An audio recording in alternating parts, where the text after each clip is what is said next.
गौरव, सवाल उनका, उसमें उन्होंने बड़ी बात कह दी है कि भाई उनका कोई ध्यान रखने वाला होता तो उनके सामने आर्थिक मजबूरी नहीं होती, शायद वो ना खोलते, लेकिन उनका कोई ध्यान रखने वाला नहीं है। रोहित जी, आपने महंत जी की बात पे ध्यान गौर से शायद दिया नहीं। उन्होंने क्या कहा? उन्होंने कहा मस्जिद में जो मौलवी है और उसके असिस्टेंट को तो रुपया मिल रहा है, लेकिन हमें नहीं मिल रहा है। ये जो भेदभाव है ना, सांप्रदायिक राजनीति है, इसको तो हम बरसों से उठाते आए हैं कि अरविंद केजरीवाल जी, क्या ये संविधान का उल्लंघन नहीं है? लेकिन आज की जो चर्चा है, मैं उस पर एक बात जरूर कहूंगा। देखिए, मैंने एक चैनल पे और उठाया था, दोबारा उठा रहा। दिल्ली गवर्नमेंट का ऐप है, उसमें आज अभी दिखा रहा है कि जो महादुर्गा अस्पताल है, वहां वेंटिलेटर 10 थे, 10 के 10 इस्तेमाल किए जा रहे हैं, 0 वेंटिलेटर है। संजय सिंह जी साथ में थे मेरे, मैंने उनसे भी ये बात कही थी। मान लीजिए अभी कोई पेशेंट वहां आ जाए, क्या तैयारी है आगे की कि वेंटिलेटर बढ़ा दिए जाए? अपोलो में एक भी वेंटिलेटर नहीं है, ये इनका ऐप दिखा रहा है और ये कल से है।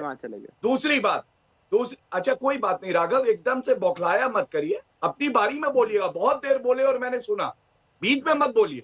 मैं जनता की बात उठा रहा हूं, आप उत्तर दीजिएगा अपनी बारी में। जवाब दूसरी बात, दिल्ली हाईकोर्ट ने क्या कहा? उन्होंने कहा जिस तरह से शव पड़े हुए अस्पताल में जो दिल्ली सरकार के अंडर में आता है, ये दुखद है, और उसके बाद फटकार लगाते हुए निर्देश दिए।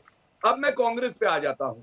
कांग्रेस पे सबसे बड़ी बात है, देखिए सरकार ने जो शराब के दुकानें थी खोली, महाराष्ट्र में खोली, राजीव त्यागी को पता ही नहीं, मंत्र का उच्चारण कर रहे हैं। मैं तो कहता हूं अच्छा है, मुस्लिम पार्टी राहुल गांधी बताते हैं मंत्र का उच्चारण करते हैं, लेकिन महाराष्ट्र की स्थिति ये है, ये मंत्र वहां दीजिए।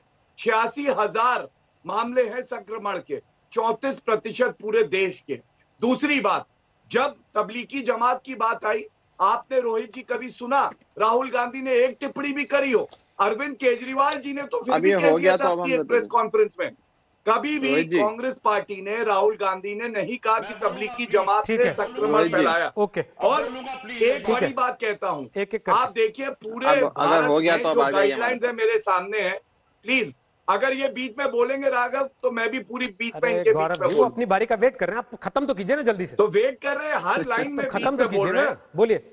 हाँ, मैं खत्म ही कर रहा हूं। दो प्रवक्ता है पार्टी के, वो भारतीय जनता पार्टी पे सवाल उठाते हैं, मुझे उत्तर देने का समय मिलेगा या नहीं मिलेगा? मिल तो रहा है सर, अब उसमें भी आप भूमिका बनाते रहेंगे तो कैसे चलेगा? जल्दी खत्म कीजिए ना बात। भूमिका नहीं बना, आखिरी फटाफट कमेंट कीजिए पूरा। बिल्कुल, मैं अंत में इतना ही कहूंगा कि देखिए, जहां तक दिल्ली की बात है, अरविंद केजरीवाल खुद कंफ्यूज है।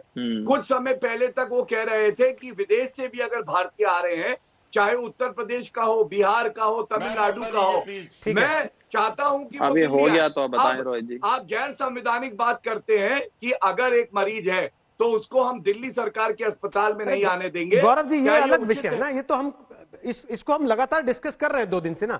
अब आप प्लीज अब उसको मिक्सअप मत कीजिए। राघव चड्ढा फटाफट जवाब दीजिए उस बात का भी जो महंत जी ने कही। वो कह रहे हैं कि मस्जिदों के मुअज्जिनों को आप पैसा देते हैं, लेकिन मंदिरों के लिए कुछ नहीं है आपकी सरकार के पास, तो क्या करें? दरवाजे ना खोले तो बड़ा दुख होता है जब एक इतनी बड़ी शक्तिपीठ के इतने बड़े महंत भी राजनीतिक टिप्पणी करते हैं। मुझे लगता है ये समय सबका एक साथ मिलकर ये लड़ाई लड़ने का है, राजनीतिक टिप्पणी करने का नहीं है। उन्होंने झूठ कहा है राघव। दूसरा विषय मैं बता रहा हूँ, उन्होंने झूठ कहा। 70 दिन में मैं बात रख लो अपनी, मैं अपनी बात रख लूं। क्या ये त्यागी जी प्लीज, रोहित जी, बड़े अफसोस की बात है राघव जी, मैं पूरी बात यथास्थिति को राजनीतिक तो अगर बीच में बोलते रहेंगे तो कैसे करेंगे? मैं आपका सवाल पूछ रहा हूँ, ऐसे ही राघव सभ्यता से अगर बहस होगी थोड़े सभ्य तरीके से, सभ्य लोगों के साथ आरोप लगा दिया कि वो राजनीतिक पार्टी के नेता की तरह बात कर रहे हैं, राजनीतिक टिप्पणी कर रहे हैं। यदि उन्होंने झूठ कहा तो आप बोलिए ना कि उन्होंने झूठ कहा। रोहित जी, यदि कोई व्यक्ति इस महामारी में राजनीतिक टिप्पणी करेगा तो उसको एक्सपोज करना हमारा धर्म है, एक विषय।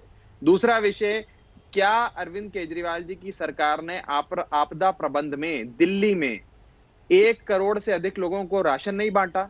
क्या रोजाना 15 लाख लोगों को 2 वक्त की रोटी नहीं दी? आप ही के चैनल ने कई जगह जाकर कवर करके दिखाया जब अरविंद केजरीवाल जी की सरकार इतना सारा काम करती है। देखिए फिर शुरू हो गए, फिर बीच में बोलते हैं गौरव जी, अरे ये भाई शांत करा दीजिए। गौरव, ये अच्छी बात, समाजवादी पार्टी गौरव जी अच्छी बात, गौरव जी मैंने आपसे मंदिर का सवाल पूछा कि आप लोगों को भगवान भरोसे छोड़ रहे हैं, तो आपने कहा नरेंद्र मोदी भगवान है। मैंने तो नहीं कहा कि सर आप बात को घुमा रहे हैं, ऐसा मत कीजिए ना गौरव जी।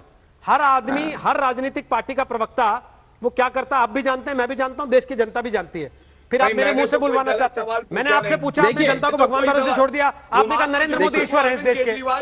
मैंने कुछ कहा आपसे गौरव जी? वेंटिलेटर पे उत्तर मांग रहे हैं। अरे आने तो दीजिए, बात पूरी तो होने दीजिए, पहले महंत जी के सवाल का जवाब तो लेने दीजिए।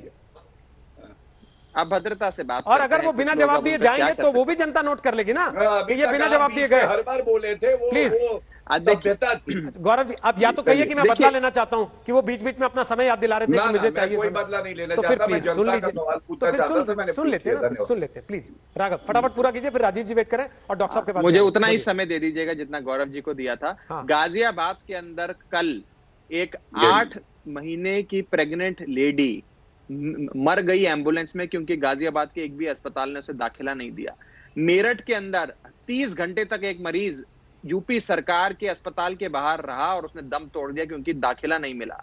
एक और महिला नोएडा का, आज ही शायद दैनिक जागरण के अखबार में छपा है कि उसने सरकारी अस्पताल के सामने दम तोड़ दिया क्योंकि कोई स्ट्रेचर पे उसे ले जाकर ऑक्सीजन देने वाला डॉक्टर यूपी सरकार के अस्पताल में मौजूद नहीं था। ये उत्तर प्रदेश की स्थिति है। गुजरात की जहां तक बात करते हैं, गुजरात हाईकोर्ट ने, गौरव जी बार बार हाईकोर्ट का जिक्र करते हैं, गुजरात हाईकोर्ट ने मेरे ख्याल से और मेरे अनुभव में इतनी खराब टिप्पणी, इतनी स्ट्रिक्ट, इतनी ज्यादा मैं कहूं डांट फटकार आज तक गुजरात दोनों से एक बात करो, मैं आप दोनों से क्या करते हैं, गुजरात पर बात करो। राघव जी, राघव जी अब मेरा एक सवाल है, मेरा एक सवाल है राघव, एक सेकंड गौरव, बहस कराते हैं, इनका फेडर डाउन करते हैं। राघव समय खत्म हो जाएगा, देखिए इसी चिक चिक बाजी में मुझे बात, एक सेकंड ना, मेरा एक सवाल है राघव चड्ढा।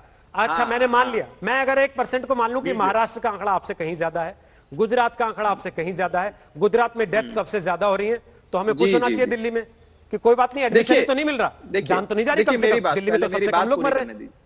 हाँ देखिए, मैं आगे से भी उम्मीद ये करूंगा ऐसे लोगों को बुलाएं जो सभ्यता से बहस करें। देखिए मैं किसी के वक्त में नहीं बोलता, मुझे बोलने दीजिए। पार्टियों से डिमांड करते हैं, पार्टियां तय करती हैं उनके प्रवक्ता कौन आएंगे, इसलिए प्लीज किसी दूसरी पार्टी के प्रवक्ता पे ऐसी टिप्पणी करना उचित नहीं है, आप भी जानते हैं। पूरा कीजिए बात को फटाफट। नहीं तो ये ऐसा क्यों करते हैं, जब समाजवादी पार्टी में थे तब तो ऐसे बोलते थे, आप समाजवादी पार्टी पे चले गए, बोलते रहते पार्टी। सर अब आप समाजवादी पार्टी पे चले गए, अब कल को आप दूसरी पार्टी में चले जाएंगे, वो आपको आम आदमी पार्टी दिखाते रहेंगे। सर ये बीजेपी वाले गौरव भाटिया, ये ठीक नहीं, हमारी बात तो पूरी होने दीजिए। ये ठीक नहीं, गुजरात दिस इज नॉट बोलता है क्या गुजरात सरकार एक डूबता हुआ जहाज है, इधर उधर की बात समाजवादी पार्टी वाले गौरव भाटिया को दिल्ली के लोग, क्या गुजरात हाईकोर्ट ने ये बात नहीं बोली कि गुजरात सरकार एक डूबता हुआ जहाज है? दिल्ली सरकार के बारे में कहा कि बीजेपी की गुजरात सरकार के बारे में कहा। और सबसे अहम चीज सुन लीजिए, आज भी आप हमारे मोबाइल ऐप पर जाइए, आज ये लोग मोबाइल ऐप की बात करते हैं, कम से कम हमारे मोबाइल ऐप के आने के बाद हजारों लोगों को दिल्ली सरकार के अस्पताल में एडमिशन मिल रहा है। नहीं सर, अगर एक साथ बोलेंगे तो नहीं चलता। 4 दिन में हमारे मोबाइल ऐप के जरिए दाखिला दिया है। देखिए आप राजनीतिक पार्टी के प्रवक्ता हैं, आप लोगों को आदत होती है एक दूसरे के बीच में बोलने की, लगातार बोलते रहने की। ये जो डॉक्टर साहब बैठे हैं, ये हो सकता है 4 पेशेंट देख लेते इतनी देर में, वो हो सकता है 4 बीमार लोगों को देख लेते इतनी देर में, लेकिन हमारी वजह से आज उनकी ये बदकिस्मती है कि उनको ये सब बैठ के झेलना पड़ रहा है, जहां दूसरा आदमी सुनने को तैयार नहीं है और फिर भी लगातार बोले चले जा रहे हैं सब लोग।